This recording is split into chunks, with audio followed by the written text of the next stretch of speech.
Hi, everybody. This is Dr. Russ Jones. And your co-host, Brad Kennan. We are wide open. How are you, my friend? I'm fine. You're extra rambunctious this evening, aren't you? Yes. Feeling good. All Feeling right. like a champion here tonight. All right. Let me see the shirt. What would that say? Barbell something or other? Yeah, barbell. All right. Yeah. All right. You ever wear that brand? No, I do not. You've been working out a lot in the last several years. Like I said, I'm finally feel that I'm at the point where I can actually wear a shirt that's got the word gym on it. There you go. I won't feel like I'm discrediting the brand. How about that? You are able now. I am able. I feel not obligated, but I feel that I'm able to. How about that? Hey, I don't know if I told you, but did I tell you or the show that I had been in North Carolina with Small Town Monsters? There was a documentary that was down there. You went to North Carolina? Yes. Were you with Matt Pruitt? Yes. I think I heard something about that. Okay. Yeah, Matt Pruitt and I were with Small Town Monsters, and they were actually at my house Saturday. Oh, wow. Like house or farmhouse? They came here. All right. You know, they came down last year and interviewed me a couple different times, and then they reached out last week, and they were getting ready to put the final documentary together and asked if I would come and talk about some different things or whatever. And so I got to sit on my back porch and do the first ever interview I ever did on my back porch. I appreciate the invite. You know, it was I was in Columbus Friday. Did you know that? I did not know that. Seeing our mutual friend in Columbus. Oh, okay. Yep. Okay. So that was a one-day deal, up and back the same day. Gotcha. And then did this one, that thing. So anything going on with you? No. Work. No. Work every day, man. Every day I think it's going to get a little easier and it gets worse. Not worse, just more busy, which is good because it's that time of year. So I had planned to be in the woods today, got all my gear together. I decided that the 10 cameras that were sitting in my garage were not filming any Bigfoot sitting in my garage. They are not. But I did not make it. Had stuff come up. And so, you know, I am packed. I am ready. Do you remember you and I were in the woods in Ohio, and I was using some kind of natural lemon repellent rather than putting chemicals in my body? Sure. Well, you know, you can never keep those containers sealed. So now my Raptor smells like a lemon bomb. I mean, I just cannot get it out of there. It's better than smelling like ape pheromone. That's true. I have had ape pheromone in my truck as well. I mean, you cannot get that smell off your hands. I know. Yeah, I know. You know, how do you, you know, it makes you wonder, like, you do ape pheromones, you do all these googles and all these things in the woods, and then you think you got the most perfect setup, and by the time you do that setup, there may not be a Bigfoot within, you know what, 20 miles, 10 miles, 100 miles. So let's talk about that. We've been through this before. There's just not that many Bigfoot out there, period. There's just not. Yeah. So you're taking a wild guess, and nothing bugs me more than going out with some people, which nobody in particular, just in general. Right. And you think that there's literally getting attacked by 5 Bigfoot in the middle of the night, and it's a squirrel or it's a deer or it's something else. And it's not a Bigfoot. It has nothing to do with Bigfoot. It is just their imagination running wild. Yeah. And yet they want to try to convince you that footprint right there that I just made with my boot is a Squatch track. Yeah. And they want to cast it. And I'm like, listen, you know, they're not that common. I know that we see on TV a lot of documentaries. Some of them have the habituators, which are the people that either knowingly or unknowingly are interacting supposedly with a Bigfoot. That would be my broad definition of it. Sure. And I've also said that out of all those people supposedly doing it, we have yet to have evidence from those people. Correct. You know, and I've worked really good stories, and I have worked with some myself that I believed, but it's like after a period of time, I think 1, evidence is hard to get. 2, everything becomes a Bigfoot. And 3, they become more attached to the animal than being interested in collecting data, collecting evidence. Yeah. Yeah. So I don't know. But do you know who we can ask about that? Who's that? Let's ask. Well, this person, I was informed she is not a habituator. Okay. But out of films that have come out over the last 20 years, this is probably one of the top 3, would you say? I would say so. Documentaries? Yeah, I would say so. We're going to go ahead and bring Jill Remensnyder on the show. She and her husband did a Flash of Beauty that is available on just about any streaming platform right now. That was the first one. Then they did a Flash of Beauty Paranormal, which I do believe is on Amazon for $1.99 or something, maybe. But other than that, Jill, if that is correct, because I always get something wrong, always. It doesn't matter what it is. I always get something wrong. I'll mispronounce a name. I'll call it a different show. I'll do something. Am I good so far? Brad, you're doing great. You're doing Thank great. you very much. We should stop now. Stop now. Let me ask no more questions and say nothing else. Thank you. Bye. Yeah. All right. So I watched A Flash of Beauty. It's a great Bigfoot documentary. Like I said, it's on most streaming. You go to your Roku or wherever you want to go, search for it. It comes right up. You can watch it for free or whatever it is. And I'm sure hopefully you're getting a piece of that somehow with some ads or something like that. Tell us about, are you a Bigfooter? Because we've had people on that said, I thought it was a really good topic and I just wanted to do something with it. I knew nothing about it and I have no interest in it anymore. So, but I don't think that's you, because you have I don't want to say it's a crow. I want to say it's a raven in the background. And so you look like you're possibly an outdoor person. So not as much as I'd like to be. Okay. And I think some of that has to do with being an Oregonian. It rains pretty nonstop here. So when it's not raining, I try to get outdoors. But so for me, okay, like I said, I grew up in the Pacific Northwest. So out here, Bigfoot, Sasquatch, it's all kind of part of our culture. Mm-hmm. And it's something that I just never gave much of a second thought to. I was sure, there's something out there in the woods. I haven't seen it. Other people have. And that was that. And I figured it was just an undiscovered primate of some sort, and left it at that. Brett and I, who also, like, growing up in Oregon, has been a big, Bigfoot fanatic.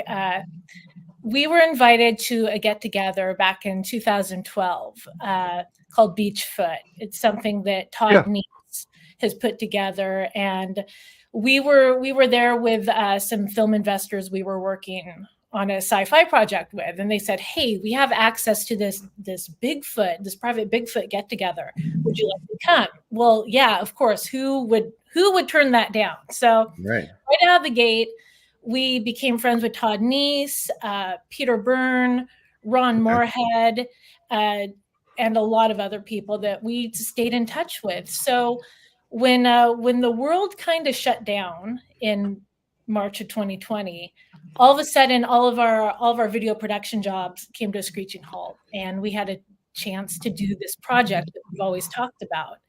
And here we are, and it just kind of took off from there. So this project, it turned me into a Bigfooter, I guess you could say, because I didn't really have the means or the opportunity, or I just didn't even know just how much there was. You don't even know where to start, is what I'm kind of hearing, which a lot of people don't. They have no idea. Yeah, I guess I was at ground zero. At ground zero and needed some direction. But, like I said, we knew Todd, we knew Ron, we knew Peter. So that was that was where we started. And so in June of 2020 at Beachfoot, that's where we started doing our interviews. And it just became, we thought it was going to be a quick project. Like, oh, we'll spend the summer interviewing some people. We'll go out in the woods, film some stuff. Who knows? Maybe we'll get something. And then we'll have it wrapped up and on its way by Christmas. Sure. And instead, oh no, like a whole world opened up to us. And every time I thought I had it all figured out, I'd meet someone else who would present their experiences and their evidence. And it just put us on this path that we're still going down. Because especially like Ron Moorhead, he was the Sierra Sounds, and he was this, you'd think he was this flesh and blood guy, and he came out with all this stuff. The next thing you know, he comes out with the quantum Bigfoot. And so people reference the quantum Bigfoot now, and you're just like, is that really where we're at? Or is that, Russ and I have this thought that, because out west, you guys, meaning out west, not you in particular, they have the term woo, and that's kind of where it came from.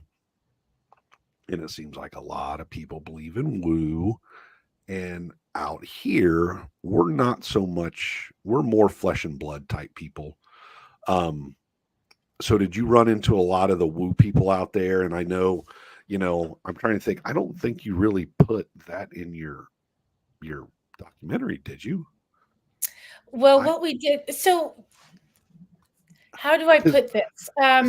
So on that thought, I have a question, because Yes. I have a question. I have an answer. The gentleman that was at the end that had brain cancer, right? He had a spot on his head.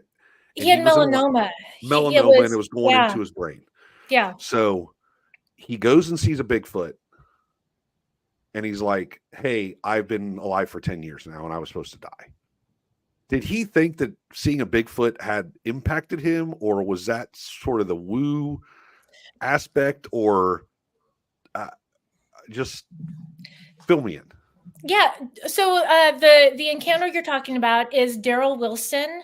Okay. And yeah, he basically went up to Alaska to wrap things up and basically say goodbye to his daughter and his grandchildren, just kind of putting his life in order. And up until that, his sighting, his focus had been on the cancer, on healing, on medicines, on treatments. It was like a one-track mind, and that kind of preparing for the end. Sure.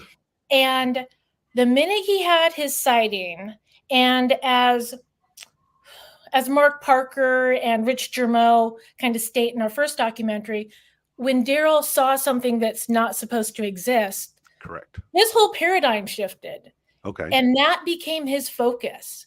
And while I don't believe that Daryl's understanding is that I saw a Bigfoot and it healed me, okay, I definitely think that it shifted his focus from the cancer and almost, I guess you could say, gave him a will to live. Awesome. Okay. That makes me feel better, because I like the guy. And, I liked him in the documentary, and then he gets in and he's like, oh, I saw this thing. I'm thinking, did he really think that the Bigfoot had special powers or what? But, I guess, I guess you're right. It changed his focus and it gave him a will. That makes sense. All right. So anyway, I'm sorry for interrupting you. But the question was about featuring Ron Moorhead, right? In the paranormal aspect of it. Correct. Yeah. So what we were encountering is, during interviews, people would go over their encounter and what they were used to sharing with people. And in multiple interviews, there'd be a pause, and we were asked, do you want to hear the other stuff? Do you want to hear the other stuff that happened after my encounter or during my encounter? And we had heard about these other elements happening, and we just kind of, we put it aside, because we had been keeping everything in its appropriate silo. You put paranormal ghost stuff here, you put your cryptid stuff here, you put your UFO stuff here, you keep them neat and tidy. What we were finding out, though, is, and we were finding out that people were having trouble talking about it. This was, for some people, this was a big step. They're like, I've only talked to a few people about this, but, prior to our Bigfoot sighting, these other things were happening. I And am surprised that you got as many people to go on film as you did, because we've literally tried to get people that had encounters, a great report, submit it. We call them up, contact them. They want nothing to do with telling anybody on a podcast. And we can hide their face and manipulate their voice if they want to. They want nothing to do with this. So to get people to go on film and talk about it, I don't think you got the first people you asked, to be honest with you. Or did everybody raise their hand and say, "Oh yeah, I'll do it"? Actually, it was like that for Really? the most part. Okay. Yeah. Maybe We Russ isn't people. A asking lot of people we interviewed were referrals from other people that we Gotcha. interviewed. Okay. Yeah, that was my suspect. Yeah, and there was that trust, and also our background as filmmakers, for, I don't want to say industrials and corporate work, but we do a lot kind of one-on-one with clients and stuff, and people who are on camera. So being able to build that rapport and get people to open up and feel trust, build that trust was really important. And before any sort of talk or offer to put anyone on camera, we really spent time building those relationships. Okay. That makes sense. Russ, take a note, will you? Take a note. Yeah, take a note, because he can't ever get. I'm like, hey, get us some better, get us some good witnesses. And Russ is like, man, they won't even call me back, or they don't want to be on the air. They don't want to do this. I think what she said when I was listening to it is, I think that there's a vocal subset of people that are interested in doing the shows. And a lot of times you'll see the same people on different shows. And so then once you're kind of in that community, then they feel more comfortable. Gotcha. Being on. Okay, I gotcha. Okay. I mean, I think that one of the things I thought was interesting too is, that's why I asked Jill before you went on. It's like, where are you from? Because I loved it. I thought it was a great show. I enjoyed both of them. Probably one of the only things that I wondered was there's a lot of really well-known Bigfoot people in the East Coast. And I just thought, where are they at, man? You know what I mean? It was a lot of them were my friends, and a lot of them were people that Brad and I have had on, but it was strictly a West Coast deal. You know what I mean? And so I thought maybe you could do another one and call it Bigfoot Revisited and come on the East Coast and, see what the East Coast people think. Oh, we agree. We agree 100%. And actually, just yesterday, Brett and I were talking about what would it take for us to get out on the East Coast and dive into those stories and kind of replicate what we've done. And honestly, the reason that we're so Pacific Northwest centered, is because we're based in Oregon. Yeah, you live there. Also, these were self-funded labors of love. So it was kind of dictated by where we could afford to travel. Yeah, absolutely. I think that if you did one and you based it around probably in the early part of May, and you came out and that's the Ohio Bigfoot Conference, which is the largest Bigfoot conference in the world. And then you would get to meet really who's who. A lot of the people from the West Coast are there, but all the East Coast people are usually there as well. And so then you get a good chance to see those people. A lot of the documentaries are there during that time. And then, hey, you could go out in the woods with a bunch of us. Yeah. That would be amazing. And we get contacted by people from the Midwest all the way to Maine, Tennessee, Georgia, Mississippi, people saying, we've got activity out here. The next time you're in our area, swing by. And so it's just a matter of basically, I need to win Powerball. I need to win the lottery in order to fund all these trips. So if you guys can work that out for me, that would be. When you're trying to weed them out, that'd be my one question I would ask him was, hey, have you documented any evidence when your location, whether they call it a habituation area or they just call it whatever they call it. But you know what I mean? Brad was talking about earlier, we hear all these stories. I've interviewed over 1,000 witnesses now. A lot of stories are out there. A lot of awesome stories are out there, and a lot of people I believe, but we don't have any evidence yet from those people. They're just not producing. They're producing stories, but they're not producing anything else. Right. So that might be a good question for you to ask. You know what I mean? Like when they say I'm having this, it happens all the time. They're always here and they're breaking sticks and things are in my yard and I have glyphs on my back porch and all this stuff.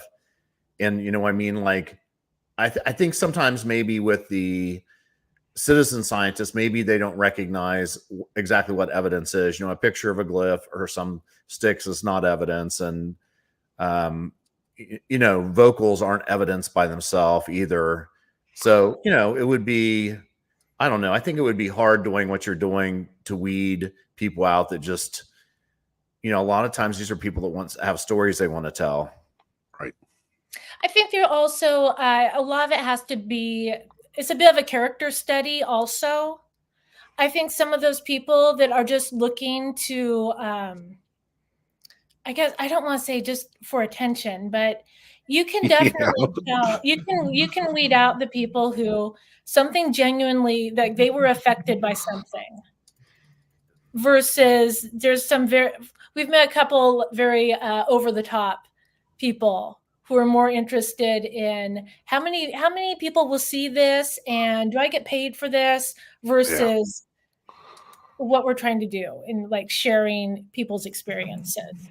You know, and as far as evidence, you know, I think about when people say, like, where are the photos? Why don't you have a photo? If you had a sighting, you know, you have a cell phone. Why didn't you get it? And I try to explain when you're out in nature or if you're driving in the car and a deer runs across the road, how much time do you have to get your phone out, open up the camera app, get it in focus, and get a clear photo?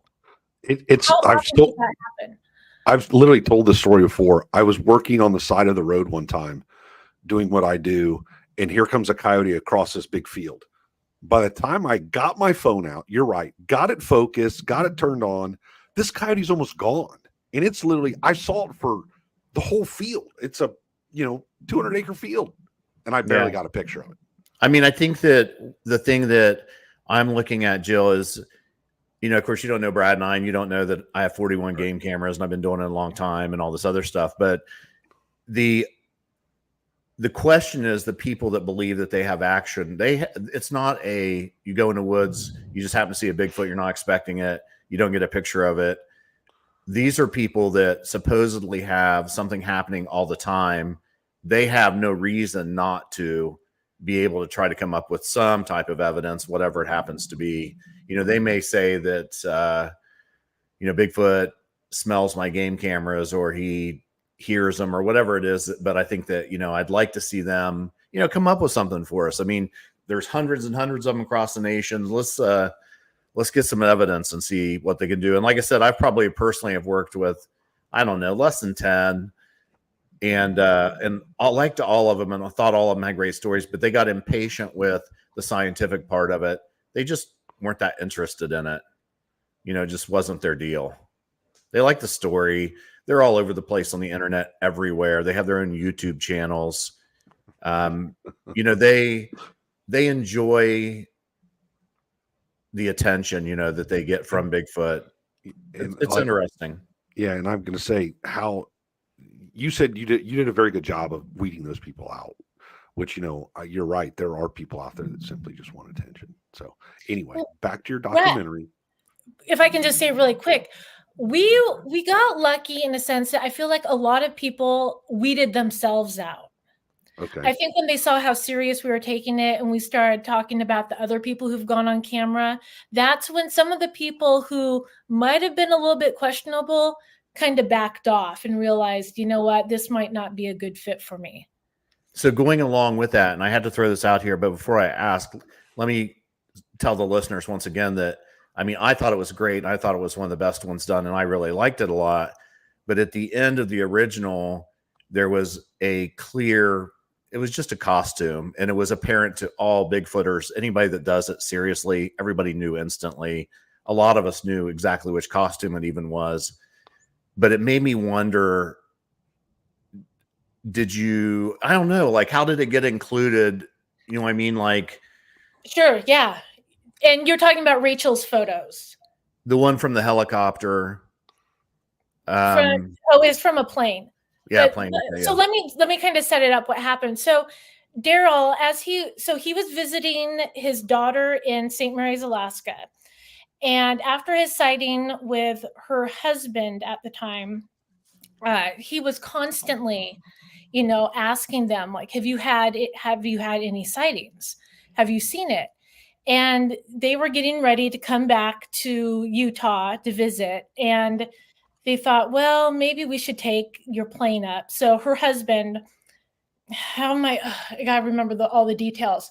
In the village they lived in, he had a plane. He is the only person who owned a plane.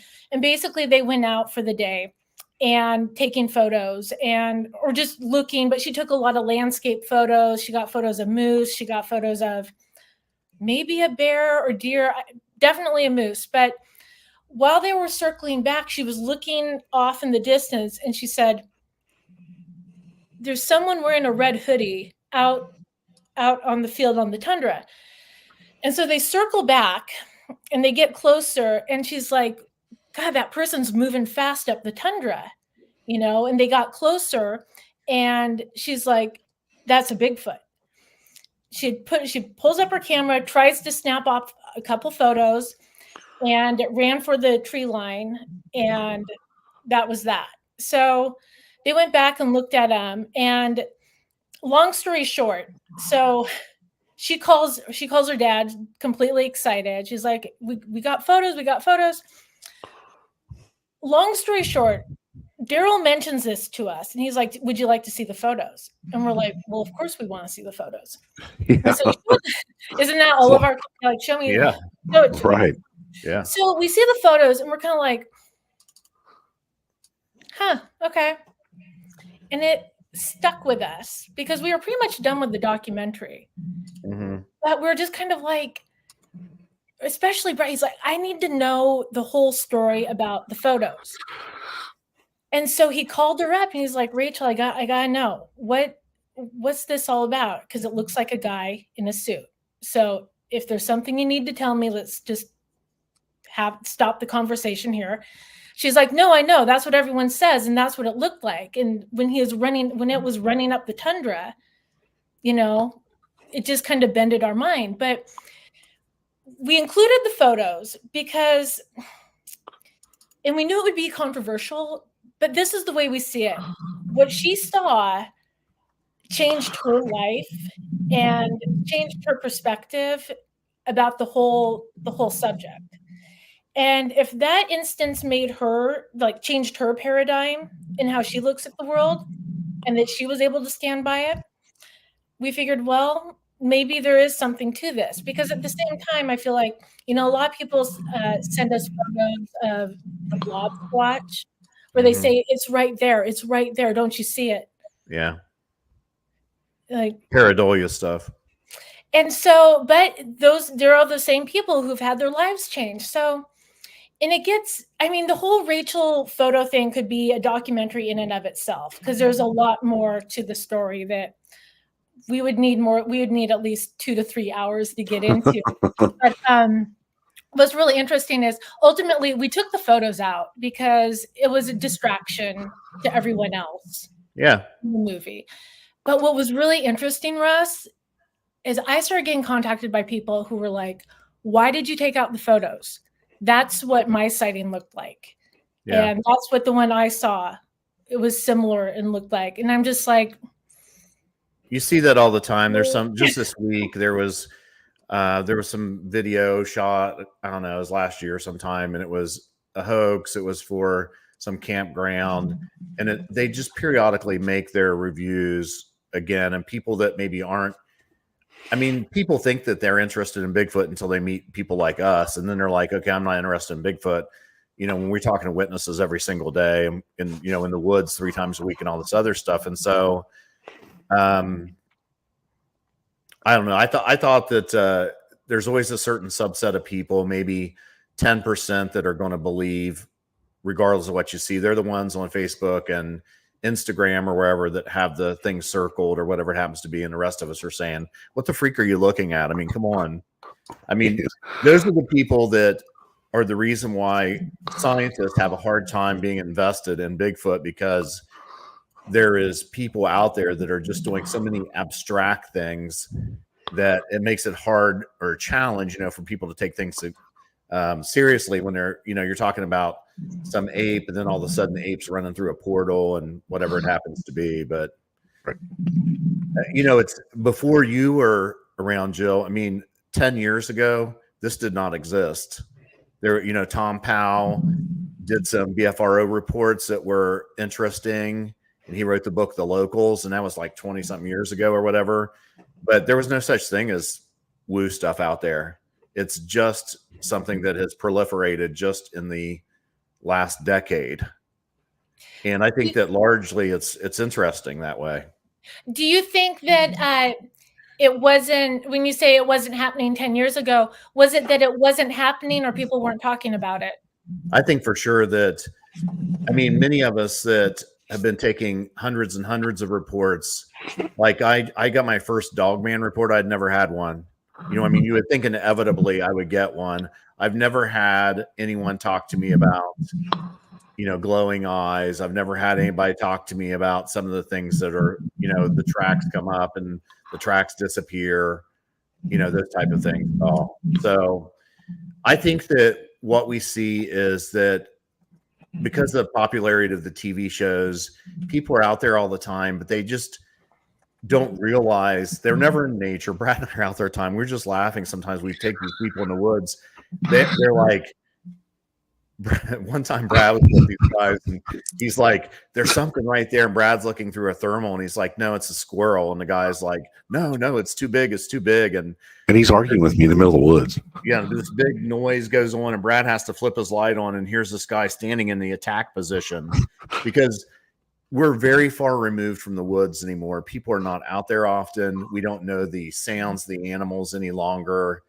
We're not familiar with all these things. And so people go out there and then when they expect something to happen, 90% of the noises that we get sent to us are identifiable animal, but people are just not interested in knowing this. Or you say, oh, they show a tree structure and you'll say, well, do you know what kind of tree that is? No.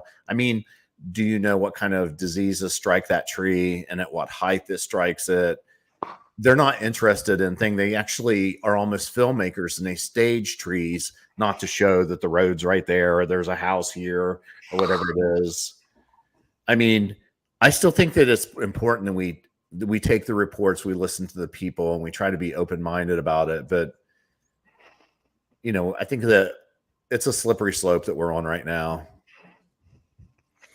One of the people we interviewed and we feature in both documentaries is Rich Germeau, who former law enforcement officer who had his first sighting while he was on duty, and that changed things for him. And so he started researching and investigating, and he was approaching very scientific method, flesh and blood. He was one of the co-founders of the Olympic Project. Yeah. And then he started having weird stuff started happening. And he kind of got to that point where he's like, I cannot exclude supernatural or paranormal events taking place. If I'm going to look at all the data, I have to take this into consideration. So we've talked to a lot of people who also say, I didn't believe in Bigfoot. 2, I didn't believe in any of this woo stuff. 3, until it happened to me. So I don't know if it's a situation where if it happened, you don't know until you know. Were you convinced by any of them? And did you have any paranormal experiences when you were filming? We did have some interesting things happen. Let's see here. As far as, again, I think paranormal it's a tough word because I do believe that there are elements of science we just don't have our heads wrapped around. Like you said, Ron Moore had the quantum aspect.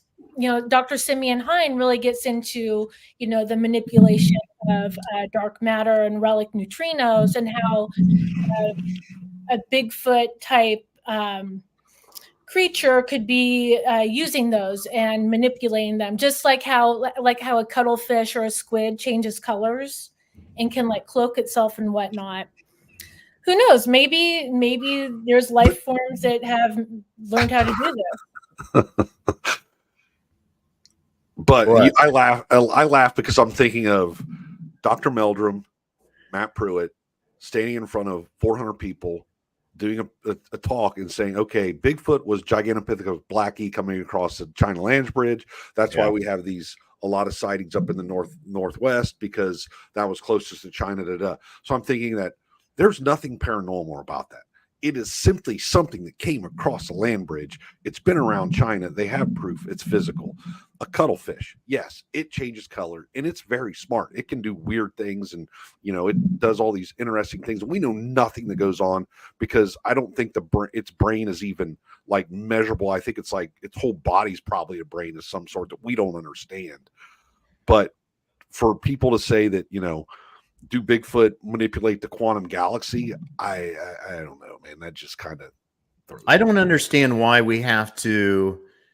Why do we have to make that jump before we get to just the very basic of this stuff? You know what I mean? Like, it's hard for us to get science involved and get universities involved, though we are having the first DNA study now at NC State.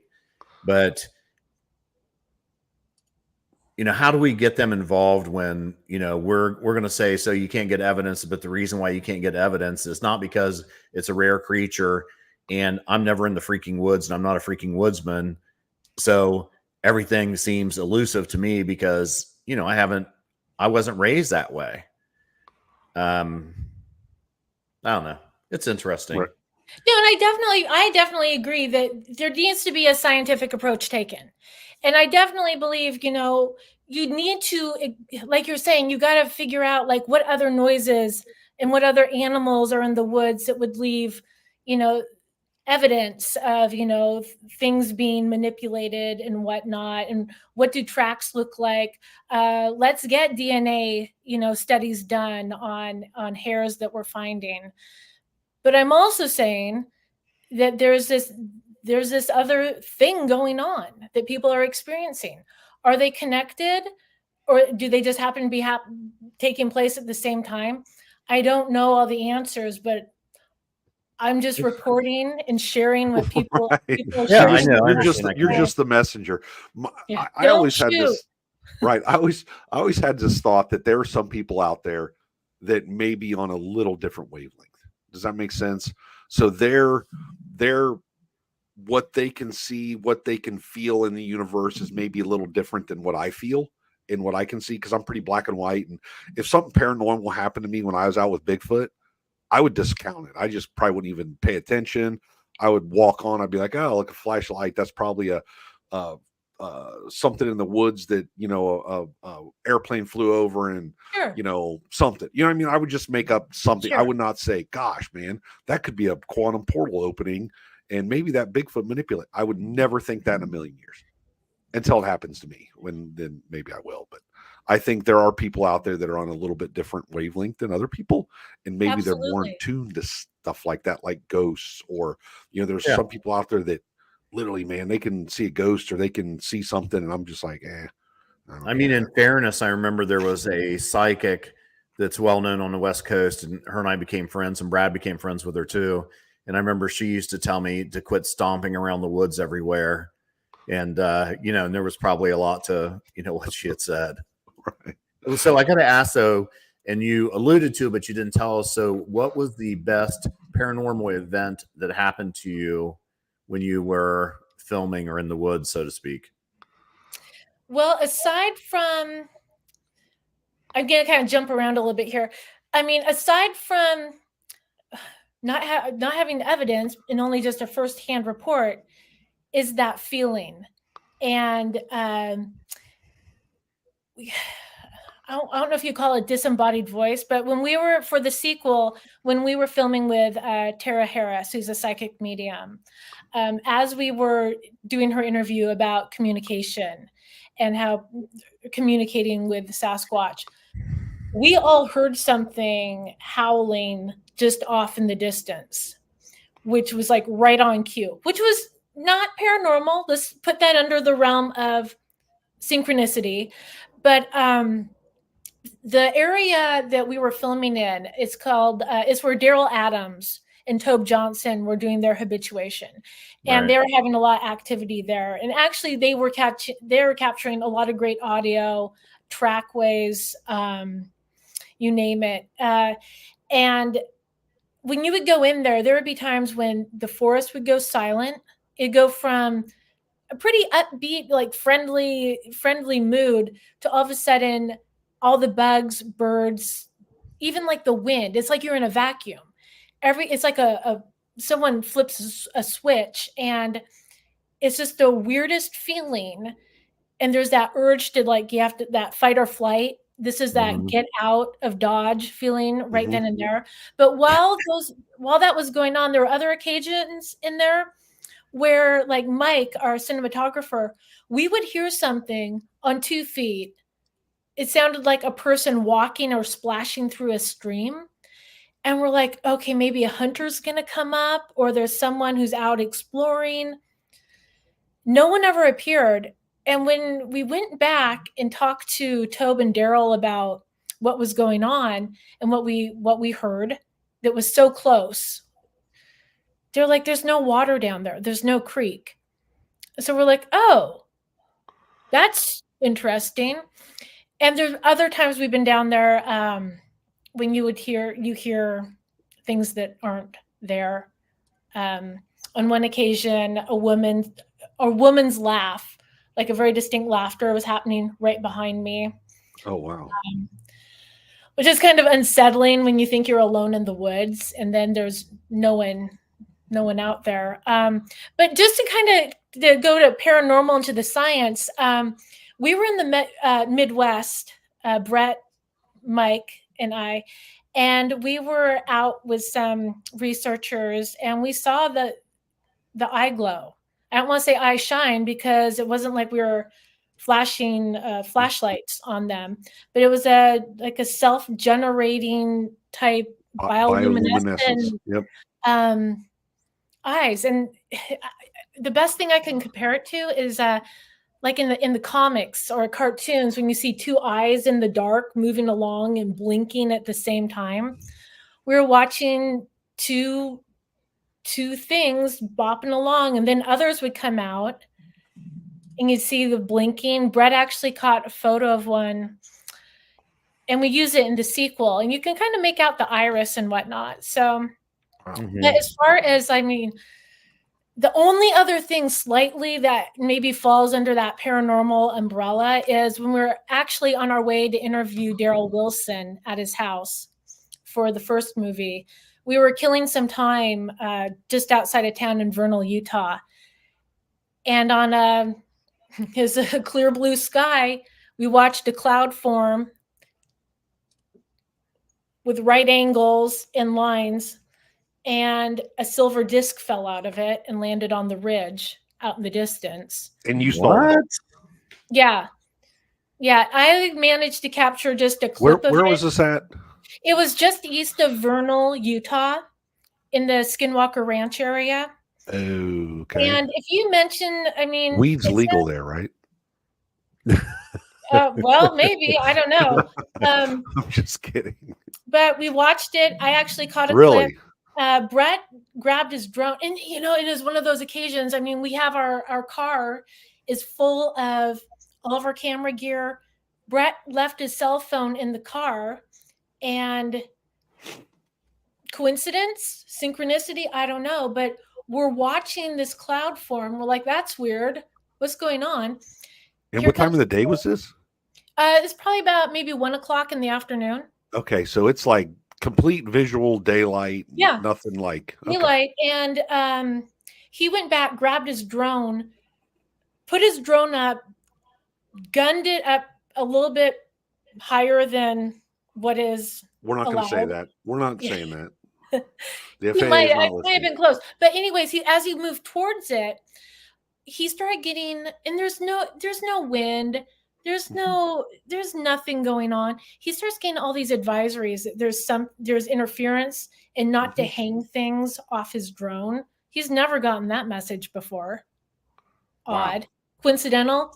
I don't know, but that is odd because I have multiple drones and I have thermal drones, and I squatch with thermal drones, and you're right, starting getting just weird messages is very peculiar. Now I've had bats fly around mine at night, in dusk and stuff. They'll come flying around and they'll give you a warning, but that is very peculiar, especially during like full daylight when you can see there's no obstructions or obstacles in the way. So wow, so that was interesting. I'm sure probably 3 hours from now I'll remember a bunch of things that I'm forgetting. So what was the silver thing that fell out?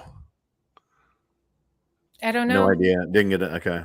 No idea. Did it fall out and land, or did it fall out and fly away? It came out of the cloud flipping. It almost looked like a hubcap spinning because as the sun would hit it, it kept shimmering, and it landed on the ridge. And in the process of trying to get the drone up and camera and me trying to film it with my cell phone, I lost sight of it. But there it sat. And the thing is when we've mentioned this to other people in Vernal, no one's phased. They're like, welcome to Skinwalker Ranch neighborhood. So, I mean, that's sort of like, mentioning Bigfoot in Portland, Oregon, probably. Nobody cares. We get it. We got bigger fish to fry downtown. Let me ask you this. I'm curious. I think nationally the number is around 30 or 31% of the people that believe in Bigfoot, but I've always said that, in Appalachia where I live, or Appalachia, in the Pacific Northwest, that the percentage is much higher. Here, it's probably over 50%. Do you have a guess what you would think it would be, say in, Oregon or you're part of the Pacific Northwest?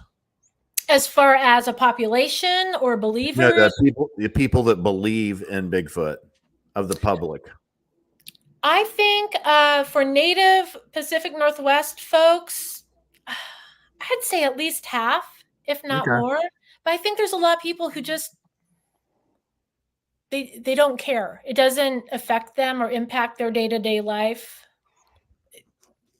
It's just another thing in the woods. Okay. Now we're kind of getting down here to the end, and everybody loves stories. Do you have a particular story that, you really kind of like blew your hair back on, either Bigfoot something or, that you're just like, man, wow, that is a great story. And, I could see how it changed your life as a witness, I think they're all great stories. And you know what the best stories are? The best stories and experiences are the ones that you can't share. So that being said, I've got some good ones, but we're kind of sitting on them because we're not quite sure how to share them responsibly, because they're not your typical encounter feel-good stories. But for me, the story... So are you saying the Bigfoot were aggressive or they did funny things? He's wanting generalities, I guess. Right. I don't need specifics. Because like I said, in the BFRO, there are reports that we get, and, researchers go out and they make this big report, and it has come to our attention that some of these reports are not published because it does not shine a positive light on the Bigfoot that is involved, because it was aggressive, maybe too mean. And, we just don't think that's appropriate to be sharing about something if, don't know if it's exactly accurate. Hate squatching. It's along those lines, I guess you could say. And I don't know if it's a matter of saying that it's inappropriate or because it's like bad PR for the Sasquatch, but I think it's a matter of responsibility on how it's shared and presented. I think there are people who are going out in the outdoors need to be aware of what's in the woods and what could happen. I mean, it's like just like walking down the street. You know, you could cross paths with someone who's going to be the nicest person you ever meet, or could be like absolutely the worst, violent criminal. So these see, we have a theory. The Indians had a theory. The Native Americans had a theory that the redder the eyes, the meaner the Bigfoot. Right? Is that Russ? Is that kind of how it goes? I mean, I don't know. I mean, I So did always he say heard red I was eyes by any talking about chance? it being the eye color was related to the age of the Bigfoot. But I mean, I have heard what you're talking about, but I just don't know that particular part of it. All right. Okay. So But did they have red eyes? But really quick, the story that I love telling people is Larry Turner's encounter. Okay. Larry is he was out camping just maybe 30 miles from where I am right now. And basically that's the story where he's in his tent with his daughter's dog, and he starts hearing something on 2 feet walking around his tent, and he's kind of like, oh, what's that? And before you know it, a hand is pushing through the back of the tent, and it's touching his head. And the size of the hand is just basically wrapping from his, like he says, the thumb is like here, and the rest of the hand is basically palming his head like a basketball. That's funny. And what we don't include in A Flash of Beauty, Bigfoot Revealed, and it is in his full interview on our YouTube channel. He did have a gun with him, and he was ready to defend himself. But when he was able to realize how big this thing was outside, he realized the gun wasn't going to do anything. If anything, it was going to make the situation worse.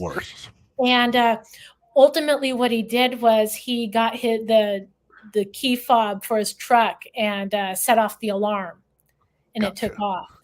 It's on a related story. The first expedition I ever went on in my entire life, I met this woman, and she had been in a tent, and she'd been on an expedition in the woods, and she was laying there asleep, or she heard something, and she said it was pretty bright out, and she literally sees this hand come over the top of the tent and starts touching the top of the tent. And she said this was this massive hand in this arm, and it's just like touching and like kind of pushing down on the top of the tent as she's laying in it, watching it. And she doesn't do anything. And this woman was a sheriff. She did like undercover work against gangs. Like, you know, she was not a scaredy cat. And then I met her, and she was very nice. She was there with her mom, except she never went in the tent again. She always stayed at, when she would come to an expedition, she would stay in a hotel. And I'm like, you are absolutely allowed to do that after that experience. Yeah, who wants to do that? Right, exactly. So, but that's kind of that. I think these, you know, I don't know if Bigfoot thinks, you know, these are just kind of giant burritos or what the deal is, but ready to eat. Ready to eat burritos, absolutely. So, anyway, last words. A Flash of Beauty, Bigfoot Revealed. That's on all your streaming channels, and do have a YouTube channel, I would assume, of some sort. What is your YouTube channel? Here's your time to pimp it out as much as you can to get as much. Sell your wares. Sell your wares. Here we go. So you can find A Flash of Beauty, Bigfoot Revealed, and the sequel, A Flash of Beauty, Paranormal Bigfoot, on our YouTube channel, and our handle is A Flash of Bigfoot. Okay, Flash of Bigfoot. And in addition, you'll find all the full-length interviews from the first film, plus some other interviews sprinkled in there. And pretty soon we'll be releasing the full interviews from the sequel as well. Okay. Yeah. So since I have not seen the second one, which Russ has, what does the second one cover? I know the first one is basically Bigfoot. You know, you go have a lot of interviews and you go into stuff like that. But A Flash of Beauty Paranormal, does that go into more of just the paranormal side of Bigfoot? We pick up right where we leave off at the end of part 1. And that's with Farouk Muhammad saying you can't throw out the data, you know, you have to acknowledge the paranormal. Sure. So what we do in the Okay. sequel is we get into those experiences and those stories where people asked us during the interview, do you want to hear the rest of the story? So we get Gotcha. into that. We feature Dr. Simeon Hine getting into some of the science that could be explaining what we're calling paranormal and these unexplained abilities. And we also we have some special appearances by some folks from the Skinwalker Ranch team. Okay.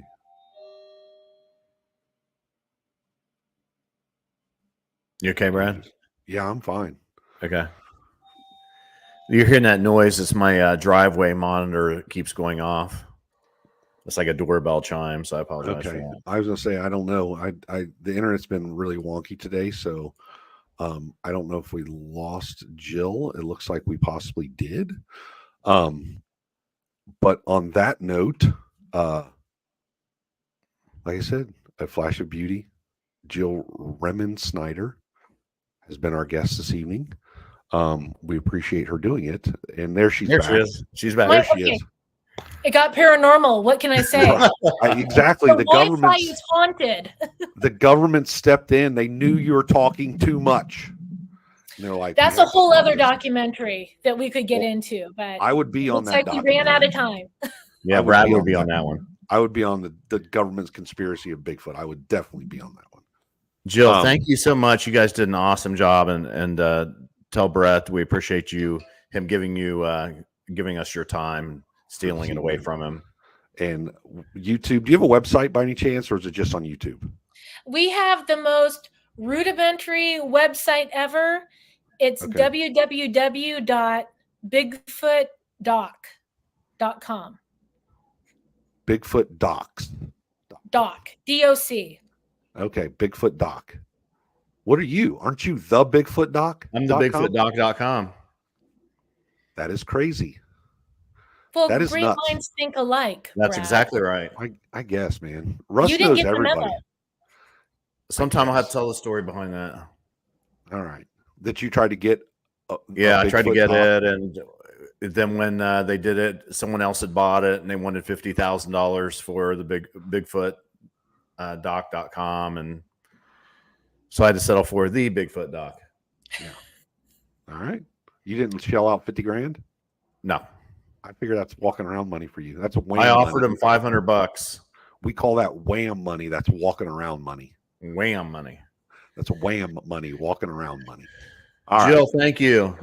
We appreciate Thanks, guys. Thank you very much. All right, Russ. Do you think that the listeners tonight will think that I was grouchy tonight, or that I was giving her a hard time? You were a little grouchy. I mean, I'm just sensitive about the whole subject, I think. I think you were maybe you're displacing your anger from me towards her. Possibly. Anyway, this show will be posted on June 4th or something of that sort. Yes. This June 4th show. And I don't know if we're going to tell our listeners that we're taking. Yeah, go ahead. We're taking a hiatus for the summer.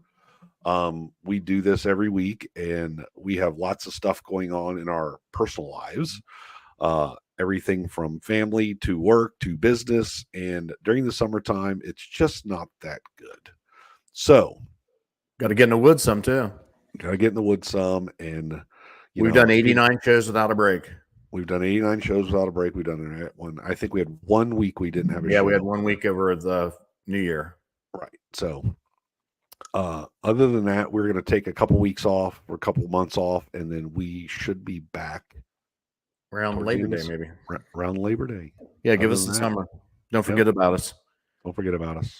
And in fact, that'll probably give me more time to post things on our Instagram and keep our Instagram up and going. And I'll try to post some better stuff on there, and so will Russ, I'm sure.